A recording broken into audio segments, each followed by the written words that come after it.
get to it. Hey, what's up, Blazer fans? Welcome to the Blazers Edge podcast. I am Tara Bowen-Biggs, joined once again by Danny Marang. Danny, how's it going? I mean, we're going to keep it short and sweet because, we got a guest. And what is it you like to call him? Is it Apple Valley's finest? I am absolutely thrilled that we have joining us today Gary Trent Jr. Listeners of the show will know that I have been on the Gary Trent Jr. bandwagon all year. I'm so excited to have you here, get to know you, get to know a little bit more about like what you've been up to. Thank you so much for joining us on the show. Yeah, no problem. I appreciate y'all having me. So just have a good time. All right, real quick, for everybody out there, I'm just going to kind of wonder what's going on behind you, Gary. I have, just two goats, right? I wouldn't go that far.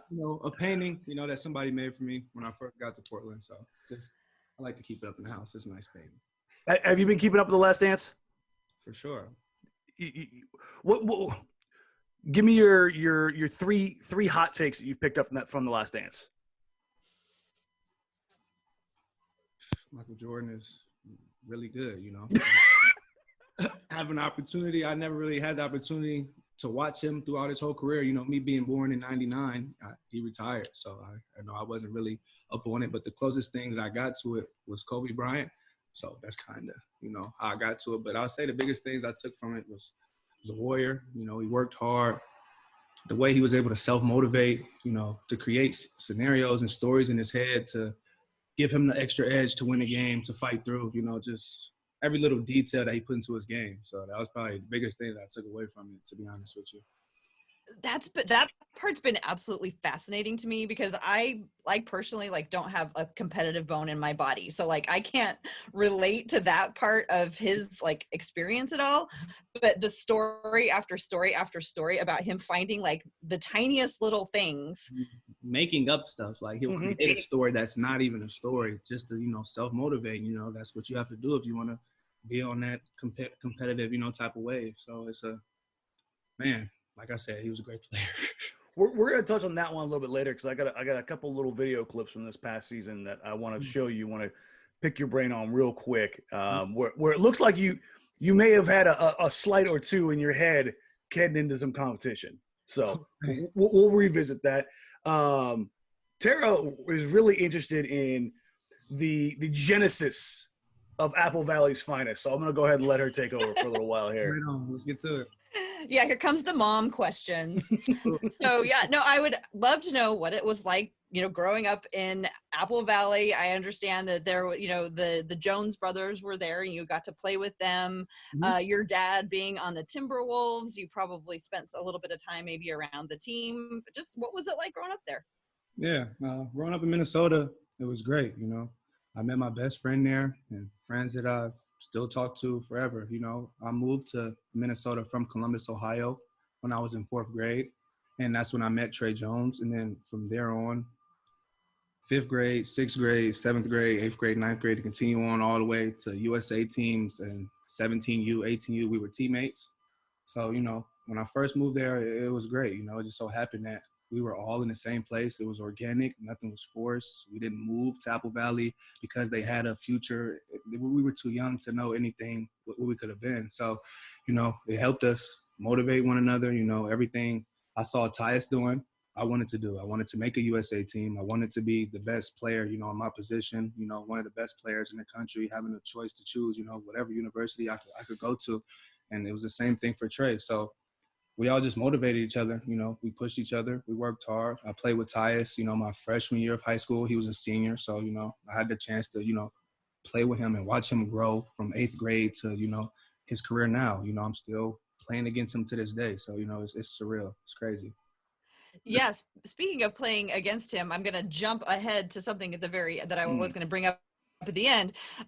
When we asked for, on Twitter, we asked for questions and you have a couple of huge fans on Twitter who have very interesting Twitter handles. So I'm half suspicious that they're like you or Anthony Simons because I'm like, wait a minute, these are very suspicious because they have all the numbers at the end of them. Yeah. But full of great questions. And one of these, it was either Ollie or Abdi, those are their names, shared a video of you, which they said was probably your first points that you scored in the NBA against the Timberwolves. Oh, yeah. And Jeff Teague and Tyus Jones were sitting on the bench, and they asked, "What's the backstory there?"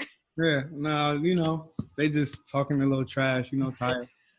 Just giving me a hard time, being a rookie. Whenever, you come into the league, guys are always going to joke with you, having to do rookie duties and, that sort of thing. But it's all love when we see each other, But on the court, we talk a lot of trash. So when you're on the court and, I just always imagine that you have to be, so focused. So is it, a thing for the bench players to, try to get in the heads of the people who are on the court to try to get you off your game? Whatever edge you can get, you go into it. Hey, once you step onto the court, like you said, it's competitive. We're trying to win. We're all fighting for the same thing. So tempers get the flaring.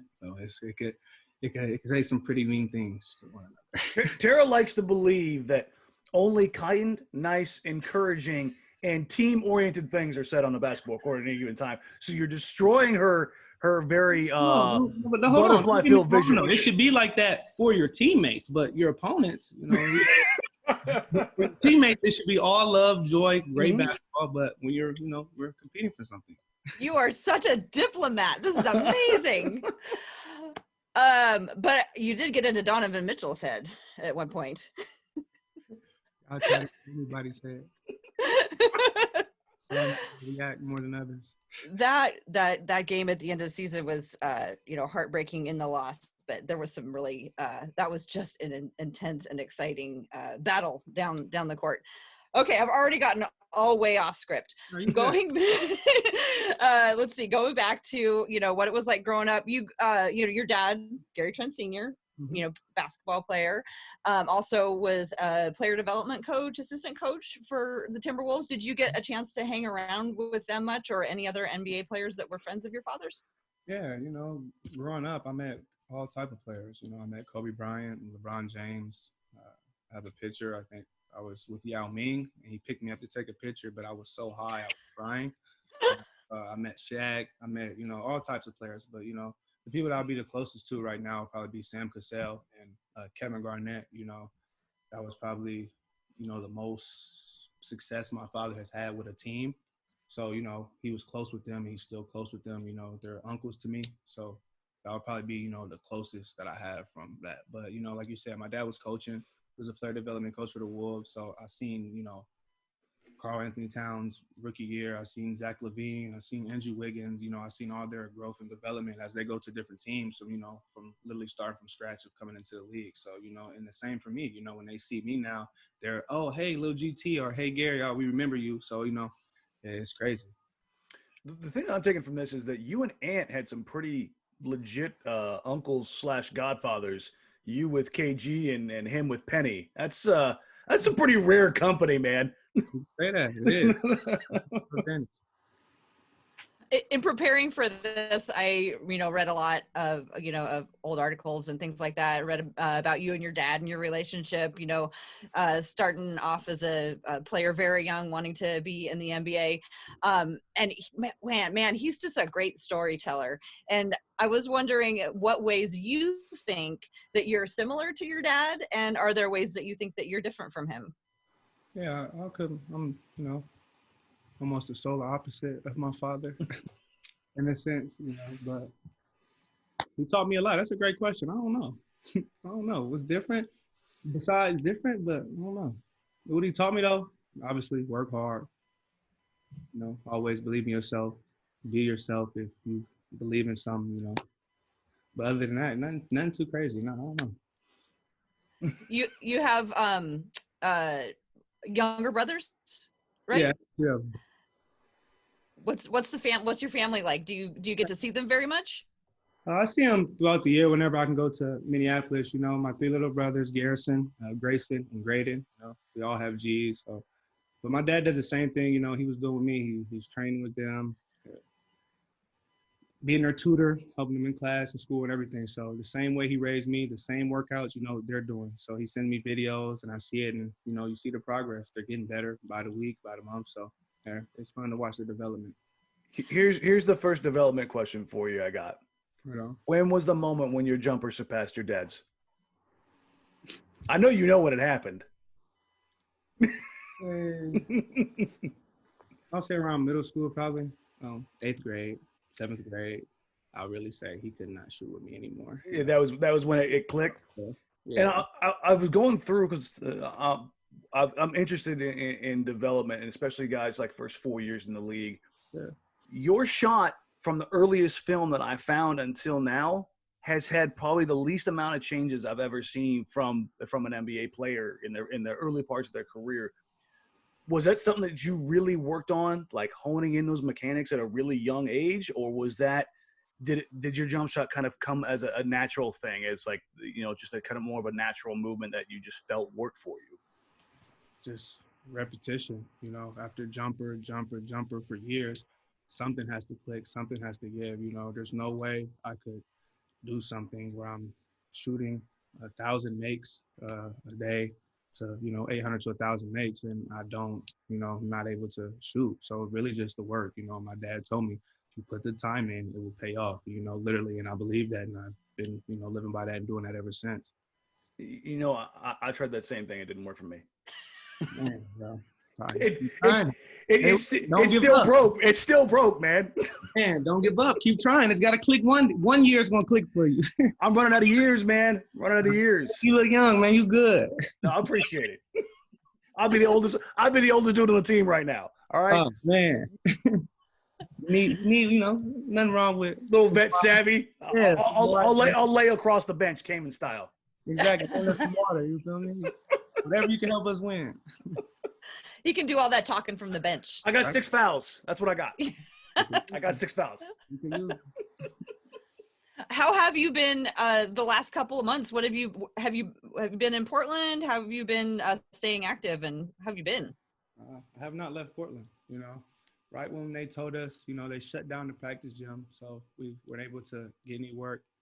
I did everything that I could at home to make sure I stayed in shape, make sure I stayed ready. You know, the team did a phenomenal job of doing that. They brought us, you know, medicine balls and weights and bikes and anything that you need, you know, so you can stay in shape. We were also having virtual, you know, Zoom workouts where we were, you know, doing Coach Kenyon, right? Yep, doing sit-ups and jumping jacks and all types of things. So, you know, the organization did a great job, you know, to keep us in shape. But now that we're finally, you know, to get back into the gym with the option of workouts, you know, I was all in. As soon as we got the opportunity, I'm back to it. Are you one of the guys with or without a hoop at your house? I don't have a hoop at my house. You know who made money during all this? These companies that manufacture the home basketball hoops. Oh yeah. They've just been, you know, I've heard stories of obviously Jimmy Butler and a couple other guys that are, you know, sending them out to teammates. Yeah, no. You got to hit up Dame for that. That's Dame's got the pocketbooks for that one, right? Or maybe kids down the street. Maybe anybody down the street have a basketball hoop you could use? I just try to stay as game ready as I can. I don't know what I did, but I just stayed ready. You know, so working. All right. Speaking of, practice facility opened back up. When you walked back in, was that kind of like first day at school kind of feeling? Yeah, super excited. You know, just ready to work. You know, you told something, you can't do it, and you want to do it. You love doing it. You're anxious to get back. You know, sometimes I skip a set or something because I'm so quick to, you know, trying to get to the next workout because I'm just trying to put the work in because it's been, you know, but it's a great thing. I work.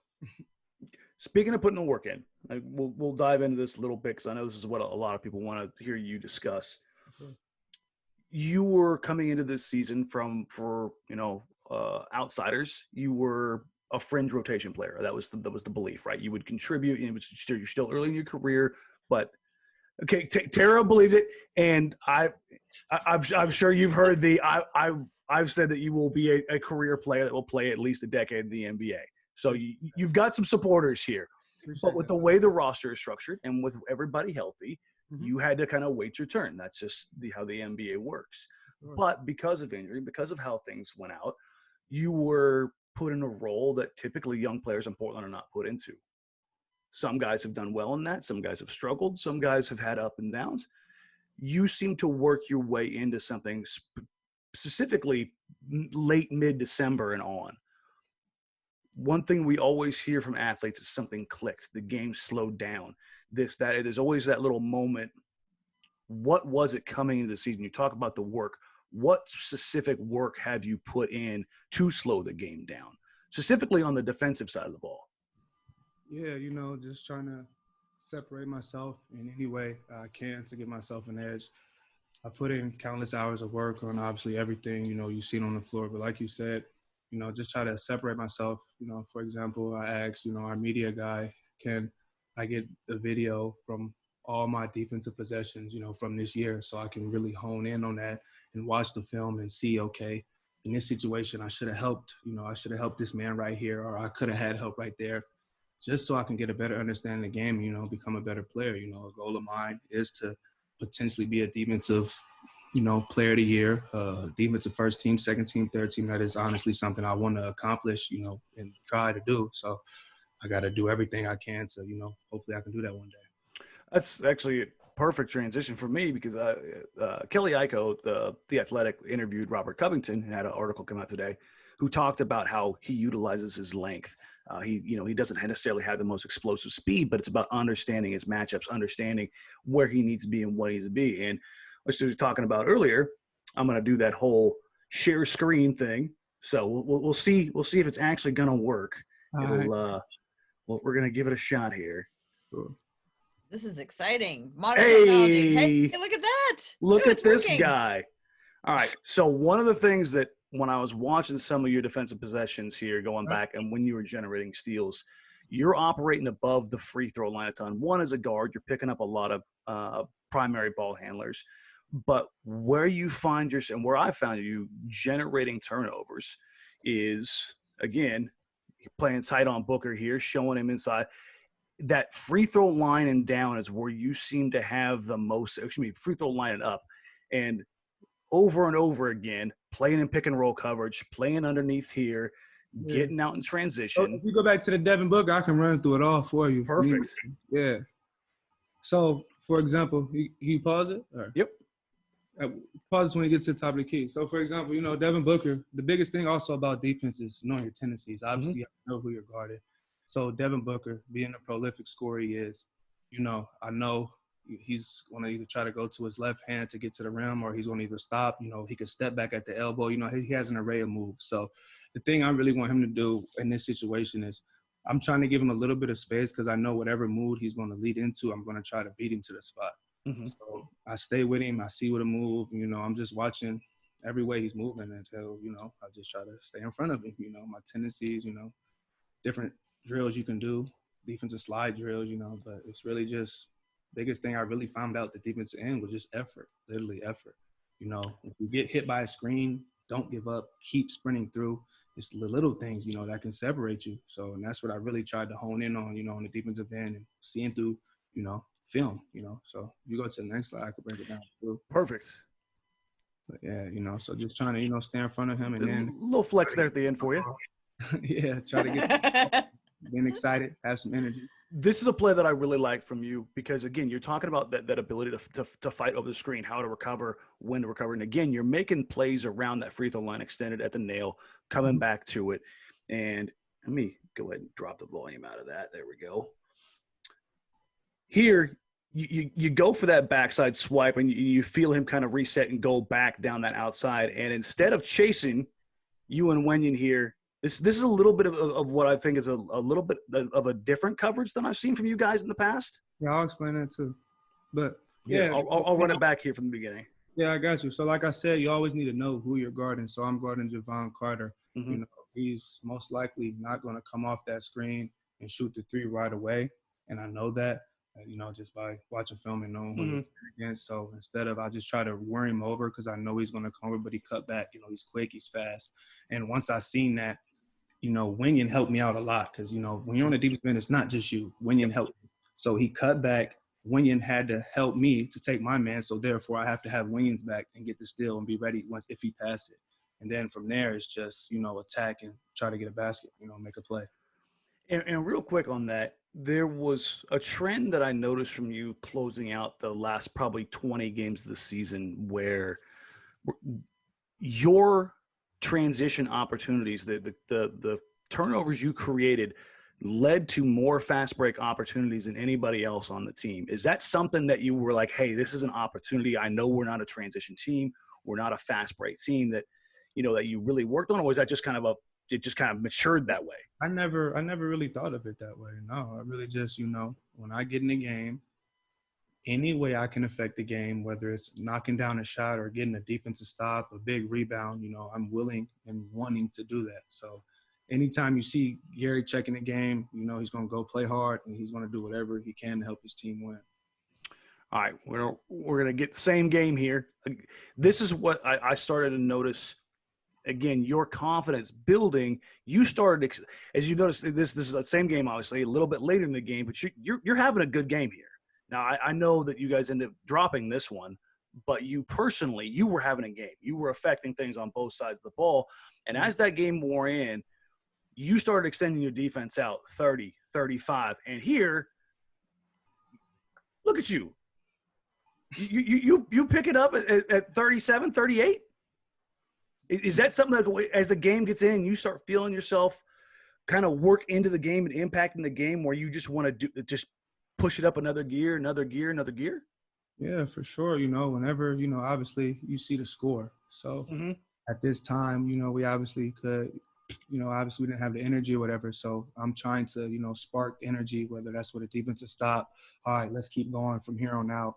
Anything I can, to affect the game, to help the team, I'm willing to do. But if, knowing your personnel, knowing if the player you're guarding is strong with the ball, or do they have a handle, depending on the player, if that's Westbrook, I don't know if I would go out 40 feet, to pick him up, or 35 feet. It all depends on, who you're guarding. So that's why you have to know your players and your tendencies and stuff like that. Man, are you going into media after this? Because these transitions are nailing, because I'm about ready to go into a Westbrook clip right here. You're killing it. And the reason I wanted to bring this one up is because this was you guys doing something you had never done. Mm-hmm. This was taking the ball out of James Harden and say, you're going to play 4-on-5 basketball, and we're going to do something about it every single time. And this, I know Tara is going to love this play because she loves pointing. She loves communication. It is one of her favorite things. And in order to pick up James Harden at 40-plus feet, which you spent a ton of time, you and Trevor, riding James the entire game. Yeah. But this is the kind of impact where you pick up here, you get the double, but you dig down here on Russ. And can you just kind of walk me through everything that's happening here? Because I think everybody sees a play like this and they see Gary Trent Jr. getting a steal, not necessarily the work that goes in early in the possession. Well, yeah, our coaching staff, first off, does a terrific job in, preparing us and prepping us for the game. So going into this, the biggest thing was, if we're going to, get it out of one man's hands, we all have to rely and help one another, that nobody is out there by themselves. Nobody can be on the island, just, play team defense. And, that was my job, my assignment, and I just made a play on the ball. So, but you and I believe Trevor up top here, and then Dame, CJ, Melo, triangle below. No, I'm triangle. I'm below. Oh, you're sorry. It's Nas. It's up top. Yep. And here you get that little dig again, that free throw line area dropping down. Is that where defensively you find yourself most comfortable making plays, or is that just circumstance because of the position that you play? It could just be circumstance, to position I play, but it's like I said, it's effort, the little things. If you wrote a clip when Westbrook got the ball in the middle, I could have gave up and said, oh, okay, Westbrook, go ahead, you have a layup. You one-on-one, with CJ, but I didn't give up. I wanted to help CJ, make sure he was good, and, I was there for him. So go ahead, Derek. I was going to say, one of the things that we've talked about, Dan and I, we've been watching this team for years. We've been, especially talking about the team together for several years, all during the Stotts tenure. And there's always kind of a rhythm to the way that the team comes together, especially like after there's been like a rebuild or just like, a big turnover in personnel. And then there'll be a year or two where everybody's, getting used to playing together, getting used to how the team plays together. When I'm watching this and watching you talk about it, how excited are you to go back next year after you've had a chance to play together with all these guys? to make it all, to try it again next year? And like, what are you looking forward to, when it comes to like just the experience that you've built? Yeah, if you have a little bit of success, you see, you're getting a little bit of playing time, how good it's going for you. You're gelling with the guys, it's everything you work for. So you're going to continue to make sure you can never lose that, to make sure that you're never out of the rotation. You're going to make sure you can always continue to work to prove yourself. And, it's motivating, it's exciting. And, man, I cannot wait, wait. I cannot wait. I mean, it seemed really challenging this year just because of, injuries and different people being in the lineups and trades, different people being added, not a lot of continuity. Like, how do you mentally prepare? I mean, I guess you just have to be ready for anything. But is there anything else that you can, do to get ready when you're not sure how many minutes you're going to get? Or yeah, exactly. Never knowing, how any given night you could play 20 minutes, you could play the whole game, or you couldn't play at all. No matter what, if you continue to work and stay ready, you'll never have to get ready. If you're always mentally prepared, if you're always mentally, working on your game, if you're always physically actually working on your game, there should be nothing you should be worried about. When the lights come on and you get thrown in there, whether it's 30 minutes, 0 minutes, you need to make sure you're ready. That's the definition of being a pro. If you're not ready, then you're not a pro. I like that. I got one more clip for you here. Mm-hmm. Again, from the same game.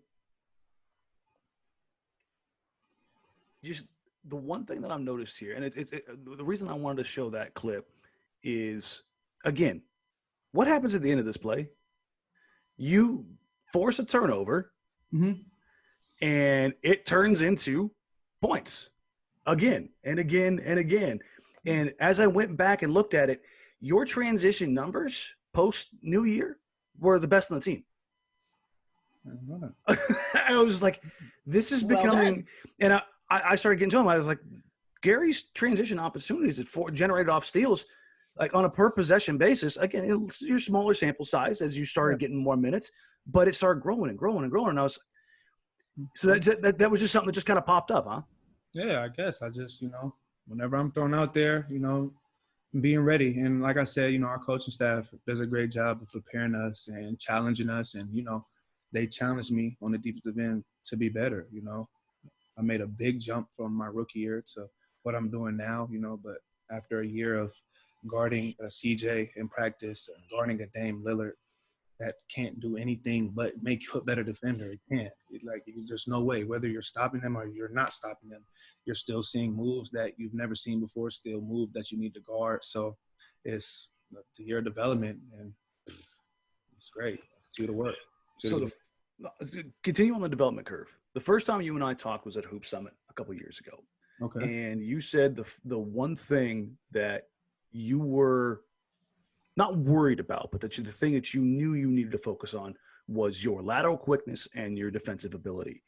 When you sat down over the last couple of years and you're talking about putting that work in, who are the guys in the league that you sit down and watch? Like, are you sitting there watching the Tony Allens, the Pat Beverleys? Like, who are the guys when you're like, I know everybody's their own man, but you're still pulling things from everybody. You're still looking at guys from the past. When you sit down and watch tape, who are the guys that you watch? So I watch, I look up Pat Bev highlights before I watch Pat Bev play. But, I've always watched two-way players and been a fan of two-way players growing up. A Kobe Bryant, a Michael Jordan, who's made countless defensive teams, so a Kawhi Leonard, I'm a fan of Kawhi Leonard's game, so just being able to, separate yourself and being a two-way player, being able to defend, being able to score, it's just something I always, wanted to do and always been a fan of and always wanted to try to model my game after. So anything I could do to do that, to be ready for, to be on a defensive end, like you said, I knew I had to work on it and I knew it was something that I had to work out. And I put the time in, I put the effort in, coming into the NBA, I knew, you're not going to play a lot if you can't defend. You're not going to play at all if you can't defend. So you got to defend. Now, the one thing I've heard from everybody I've ever talked to as they've gone through their career, there's always been one guy. There's always one that you can point to. Who is that one coach, that one mentor, that one person who has impacted you the most so far in the NBA?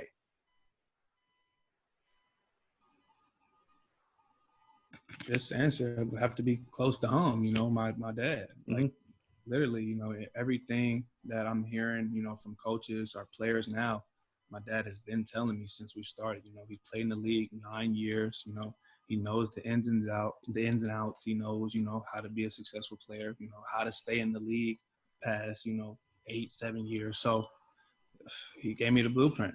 You got to get it to 10 years, Gary. Otherwise, I'm not going to hear the end of it. For like 6 straight weeks, I was like, how about Gary Trent? How about Gary Trent? And Dan would be like, yep, he's going to have a nice NBA career. And I'm like, I need more specifics. Exactly how long? And so we worked up to him saying, okay, he's going to have a decade. As long. So when you were drafted, we had, you know, the draft panel on NBC Sports, and we talked about you and Ant. And when they came to me, they said, hey, what do you think about Gary? My response was, I know he can shoot. I know he'll work. At bare minimum, he's going to be a guy that sticks in the league, and that's where I went with I think he'll be a guy that sticks around in the league, bare minimum 10 years, just on his regular skill set. And I watched that clip back one time, and I think I just started referring to it over and over and over. Yeah. I'm just going to start calling you like Mr. Decade, and then we're just going to go with it, okay? We'll write that down. We'll workshop that one for a while too. We do have nickname questions coming up. Yes. But I would love to dial it back a little bit. That's the heavy development stuff out of the way. All right, cool. Did you get them all in, Dan? Oh yeah, that was like fast. I could watch you two going over clips forever. That was that was awesome. But so my next question is on draft night when you found out you were coming to Portland. What were your thoughts? I wanted to get to Portland as fast as I could to, you know, get a part of the team, get a feel for the organization, you know, and just to show them, you know, what I could do, you know, see me on a daily basis, see how I work on a daily basis, you know, figure out who I am as a person. You know, I was ready to get out to Portland, you know, as fast as I could. And, you know, when I got out here, it was great. You know, I started working out, you know, looking around at places, exploring Portland, you know, seeing different type of, you know, places. So it was cool, you know. I drove all over Portland trying to find somewhere to stay. So who were some of the first players that you interacted with, or, you know, who you remember hanging out with or getting to know? Yeah. Biggie, Caleb Swanigan, Wade Baldwin, you know, Evan Turner. You know, I knew Evan a little bit being from, you know, Columbus, Ohio. I met him actually as a pitcher. I was a young kid. I was about 9 years old or 10 years old, and he was with Philly at the time. And I got a picture with him, you know, right as we ran out of the locker room. I'm a big Ohio State fan being from Columbus, Ohio. So Evan Turner, when I saw him, I had to get a picture, you know, and, you know, always staying in touch. You know, he knew my dad, who was from Columbus, Ohio, who played in the NBA. So he reached out to me, you know, took me under his wing when I first got out, you know, to Portland, made sure, you know, I looked clean. He put me in a couple suits, you know. He bought me my first little chain, so my little diamond chain. So he showed me a lot of love. Oh, that's so cute. Real quick, I thought I had heard. Now Evan laced up you and somebody else, right? With suits. Yeah. Me and Ant was the only rookies. Was it just you two? I thought. Yeah. Oh, that's right. It was. So he got. I heard a story about he took you two to get your first NBA suits, right? Suits and chain. Shout out to CJ. CJ got me a couple suits too. Can't forget CJ. He threw me some suits too. Okay. See, this again, Gary, you're killing the transition game because Tara has some fashion questions for you. Okay. You get to break down tape with him. I get to ask him about his walk-up outfits. Hey, they matter. They matter. Well, no.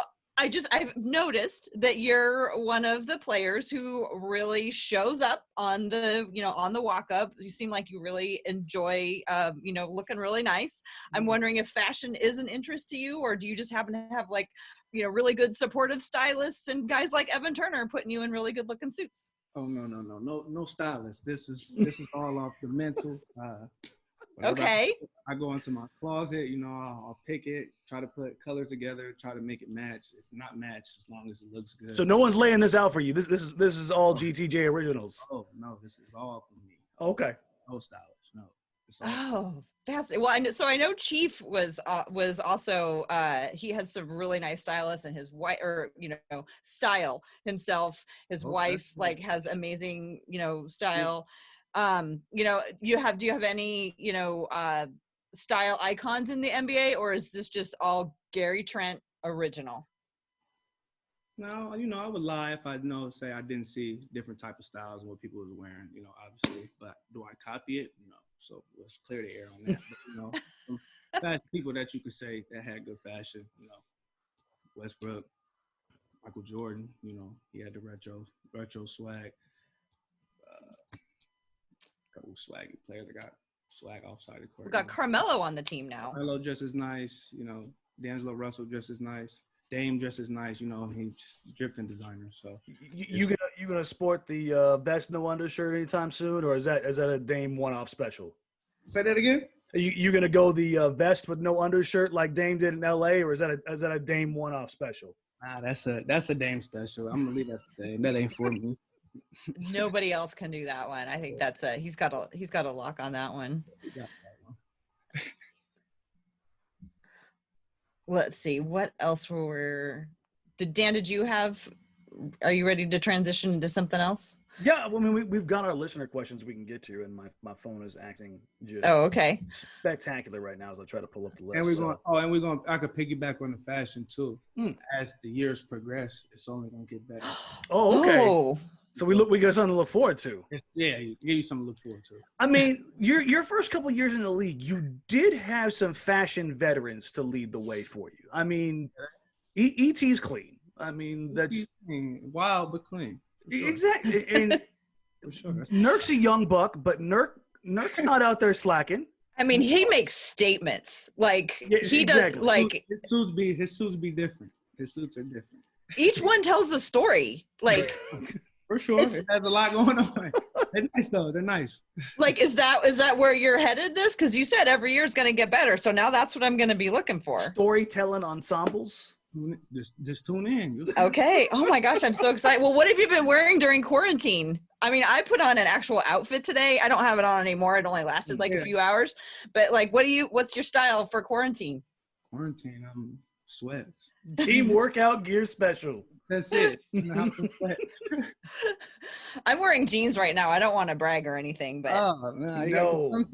I accidentally shaved. Like I was trying to trim my beard, and my setting clicked down. I'm like, so now my whole quarantine beard is gone. I was like, so I gave up and just I took it all off. Oh, no, you clean, you good, you fresh. It wasn't on purpose. I can tell you that. It just I literally stumbled into it. I was like, I'll just kind of trim the beard. Yeah. I am curious, Gary, do you have any like creative outlets like music or art or reading or anything that you like to do just like to kind of calm your mind or anything like that? Big into video games. I love video games. Yeah. If I'm not in the gym, or hanging with friends or family, I'm on the couch playing video games. I love video games. Okay, we need to settle something here. You were Hassan. 2K. Who wins? Because Hassan did not do himself any favors. That's all I'm gonna say. I thought he was gonna represent. It was the settings. It was all pro. It wasn't. Hall of Fame. So he's used to playing on Hall of Fame, but I'm the better 2K player. Okay. Now, I got to ask you this. When you play 2K, does Gary Trent Jr. make the starting lineup?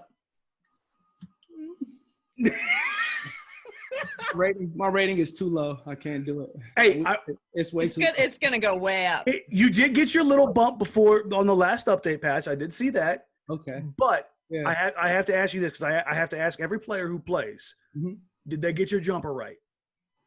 Oh, no, it's not. The release is different. It's their strong. But don't get me wrong. They have another mode. It's called My Player, where it's actually your body, your face. Yeah, no, listen. Yeah, but you can put any type of body or anything you want. So, yeah. But, so you went in and you got that jumper right. Oh, got the jumper right. Okay. The player can do between the leg 360 windmills on players. It's crazy. Video games are crazy. We'll talk afterwards. If we're on the same network, we might have to run a little bit. You play? Oh yeah. You play? Oh, then we got PlayStation. Xbox. Oh, we can't play the Okay, so I don't know anything. We'll figure Does it that out. mean We'll you guys figure it out. actually can't play together because you're on different systems? Yes, in that instance, like more and more systems are moving across platform. Yeah. So I should hope so. you know, the next generation's gonna be that way. Yeah. But no, I'm old, but I'm still nice on the sticks. I'll leave it at that. Okay. We might have to test that out one day. Yeah, we'll figure it out. I'll put my hand on that gimpy little PlayStation controller, and I can still green bean them. Don't get it twisted. See, if everybody can say what they're gonna do until you actually put the controller in their hand. Listen, man, I don't, especially somebody like you, an NBA player who's definitely got bigger hands than me. I don't know how you guys handle PlayStation controllers. Yeah, there's a lot of NBA players that's terrible at 2K though. I can believe it. You know, I'll save this one for offline. I ran into one in the pro-am who was not okay, who was riding the struggle bus. Yeah. So we'll talk about that one. All right, we got to get to one thing before we get to our listener questions, and we kind of hinted at it earlier. Nicknames. I'm terrible at them. So, do you have any Gary Trent Jr. approved nicknames? I've heard, a few, whether it's from my teammates saying it, calling me, the little pit bull, or, I see the names on Twitter. I've never seen the official that you said, but I haven't. I'll send you the tweet. That way you can laugh at it. Yeah, please do. But no, I haven't seen one.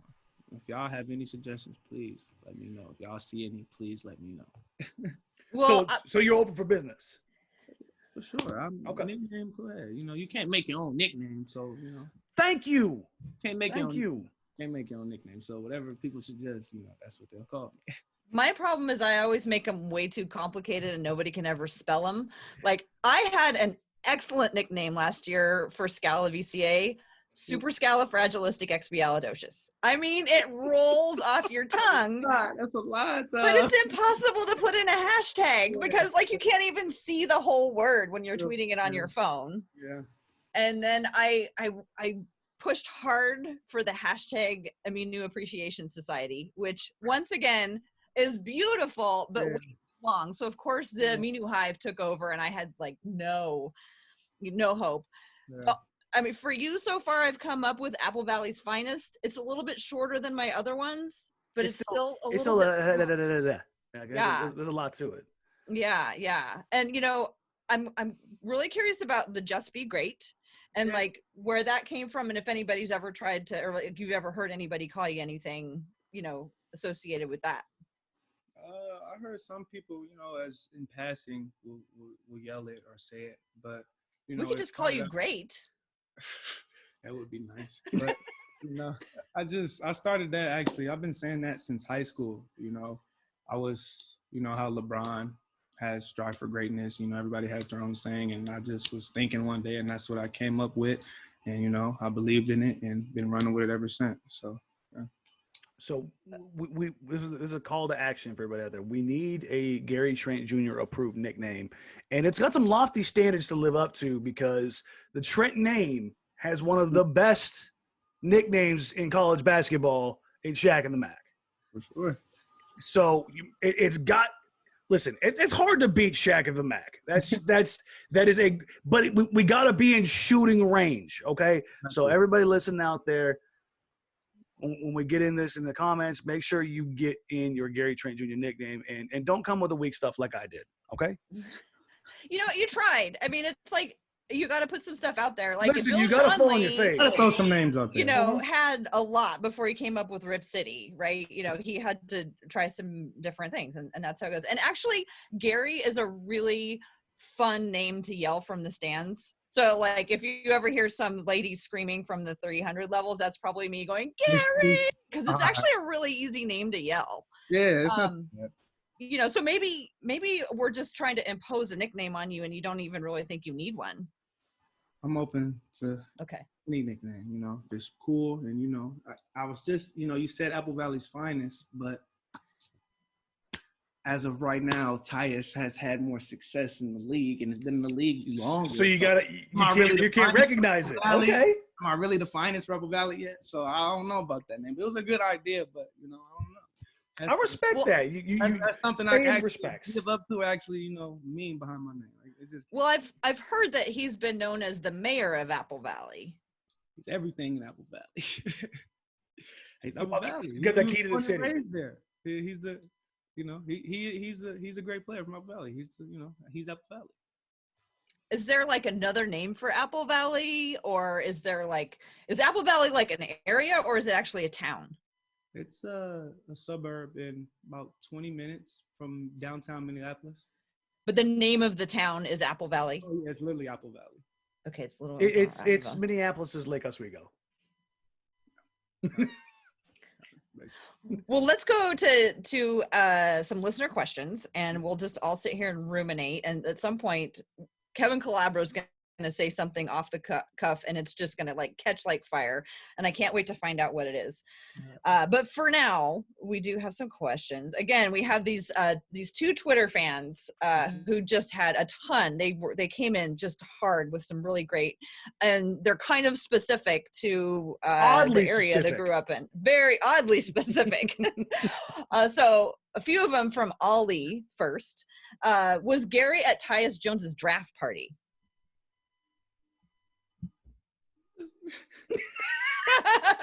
See, I'm saying oddly specific. Yes, I was at Tyus Jones' draft party. He had it at a restaurant in downtown Minneapolis. It was great to see that, to be a part of that, to go through the process, of them calling each name down, his family holding him and just waiting for his opportunity. And when it came, it was nothing but excitement and love. We were excited. He finally had made it, in a sense, to all the hard work he put in. He was chasing his dream. He was accomplished it, by the checklist. So it was a great thing. But yes, I was there. That's awesome. Well, the follow-up question is, what would it be like to play with Trey Jones in the NBA, your teammate since middle school? If I could play with Trey Jones in the NBA, it would be even more crazy and more surreal, Growing up, he's always been one of the best point guards I've ever played with. So, I would have no problem with it. But, that would be cool. That'd be crazy if that could happen. There's one question here from listeners that we have to get to, and I think this one's actually going to be difficult for you. And this is from, let me double check it, at D Schmizzy, Dev Bands. You're That's the Twitter handle? Huh? That's the Twitter handle? Yep. Oh, okay. So you're familiar with start, bench, cut. Okay. Kobe, MJ, Braun. So you're saying I either have to cut Jordan, LeBron, or Kobe? Uh-huh. And you got to start one, and you got to bench the other. Oh, wow. Okay. Like I said, this one I figured was going to be because you're looking at probably a guy at Kobe who you probably grew up being that dude for you. And then the GOAT, and then arguably the second best of all time. So what's going to take over here? In Ohio, I was watching LeBron too, so it's kind of that's what I mean. So all right, this album you got to draw the line somewhere. We have to. We're gonna start Kobe. It's my personal favorite. Okay. I'm a bench.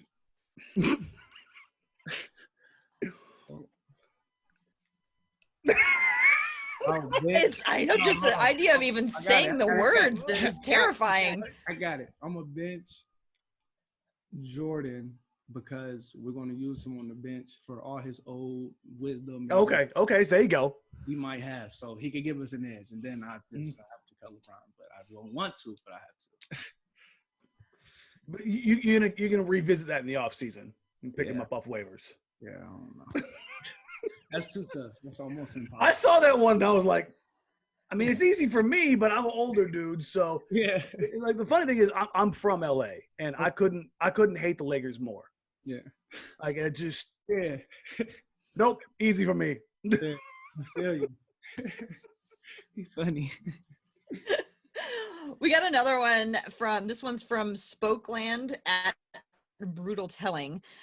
What is the most valuable lesson you gained from playing alongside Melo? And one of the things that I'll add a little bit of context to that. One of the things that we've sort of wondered all along throughout the year is what it must be like for you guys who are younger playing with somebody who'd been in the league so long. And, you know, just like, what was that like, making room for him, you know, as like a new player on the team, and also him being Melo.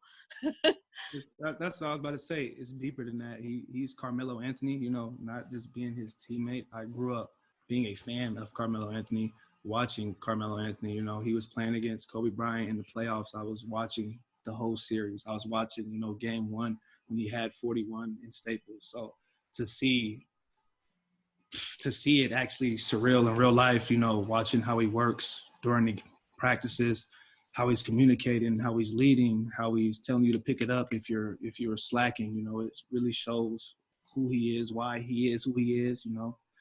He's Carmelo. And so when he first got to the team, the whole team was shocked in the locker room, like, Melo is really right there. Melo is right there. And like we were all saying it, though, especially the young guys. So it was crazy, you know, and I'm glad he's on our team. You know, being able to be around him, soak up his knowledge, having team dinners with him, being able to hear stories that he's told from, you know, him in high school to playing against LeBron James at, you know, camps and everything. So it's crazy. It's crazy. So I want to take a little note from that. Who's a better storyteller, Carmelo Anthony or Kevin Garnett? Because I look right now, and those are probably two of the best storytellers I can think of in the league. I would say Kevin Garnett is, you know, they're equally as great storytellers, but the animation and everything that goes into it, Kevin Garnett, you know, KG, he does a lot. So it's extra. You know, his comes with theatrics and hand movements and stuff. The bug eye just hit that J.R. Ryder story that went viral is still one of the funniest, like most basic, simple things I've ever heard. But I've also heard from a lot of people. An example of this is Melo telling the story of how he almost drowned and LeBron saved him, and just the storytelling, the wise sageness of Melo versus the theatrics of Kevin Garnett. Exactly. Both storytellers is like you at a campfire. You just sit there and listen. Do you ever think about the fact that like your dad played against Melo and LeBron? I think that's fascinating. You know, they tell me the interactions that they had with my father, whether, you know, on the court he was pushing them or, you know, being mean or, you know, so. Oh, come on. Your dad was just a big kitty cat. It's funny. It's crazy. It's crazy. Do nothing but laugh. We should probably be wrapping this up, getting you on out of here onto whatever is next for you. Dan, do you have any last questions you want to follow up with? He's showing the game. Is that a game controller? He's got 2K fired up in the background. It is ready. That Zoom call is going off. He is hopping on my player. I like it. All right. So you've taken that first real step, and you're getting a taste of real minutes and contributions to an NBA team. If no matter what happens this season, I don't want you to speculate. I don't want to put you in that position. I'm going into next season. When you get into next season, what is the thing that you look at and like, okay, I feel like I'm here. I want to be here. This is how I get there. What does that path look like between now and next season for you as far as developing? Work once a day, twice a day, sometimes 3 times. And, you know, it's not, you know, when you say 3 times, people think you're sprinting at a 110 miles per hour every time you go to the gym. You know, yes, you have to do that, but that could be your first workout, your second workout. And your third could be you're literally just going to the gym and sitting there practicing your free throws. That's still considered, you know, working out and training. You know, if you go to the gym after you've had a long day, you've done lifting and conditioning, you're bored at home, you take a nap, and you go back home, you go back to the gym later, you go and just shoot 200 to 300 free throws makes, you know, that is a big difference. And you think about if you do that every day for a week straight, it adds up. So, spend that time in the film room. Everything. Work on those things. Everything. Okay. Well, you must have been so excited to see a hoop again when you. I don't think you understand. No, I really don't, because like as somebody who has been playing so hard for so long, and it's been so much, like I can't even imagine what this rest has been like. You know, it's exactly like you said. You know, I finally got to taste a little opportunity, a little, you know, being able to contribute to help our team win. So I'm ready to get back to it as fast as I can. And I imagine, like, you know, you've been a competitor for so many years, and like, you know, competition is probably, I would guess, at least a little bit of what motivates you, as well as just like the love of the game, and to suddenly not be looking at that. Like you said, I play in the NBA. I watch great players day in and day out. And me as a player understand that I need to get better. You know, I want to be considered a great player for a long time, and that continues a lot of work. So like you said, I'm taking everything that I learned from this season and everything that I need to work on that I saw I'm going to do. So that's it. Awesome. Well, Mr. Decade, Apple Valley's finest, fish cannon, great. I don't know if any of these are hitting how they're hitting you. We're going to keep working on them. This is like me at the gym right now. It's just back rim over and over again. Back over the backboard. Well, thank you so much for joining us. This has been just an absolute pleasure talking to you and hearing from you and how you are doing. Thank you so much for joining us. Dan, you want to? Yeah, again, thank you, Gary. I appreciate you. If there's anything you want to plug, anything you got going on? I can't wait to get back. You want to throw your gamer tag out there, catch all comers like Ocho Cinco out there? If anybody, you know, want to encounter an issue on PlayStation, you know, a video game in a quick game match, my username is G Trent Jr. You know, my PlayStation username again is G Trent Jr. Enunciate that if you want that smoke. Not hard to find.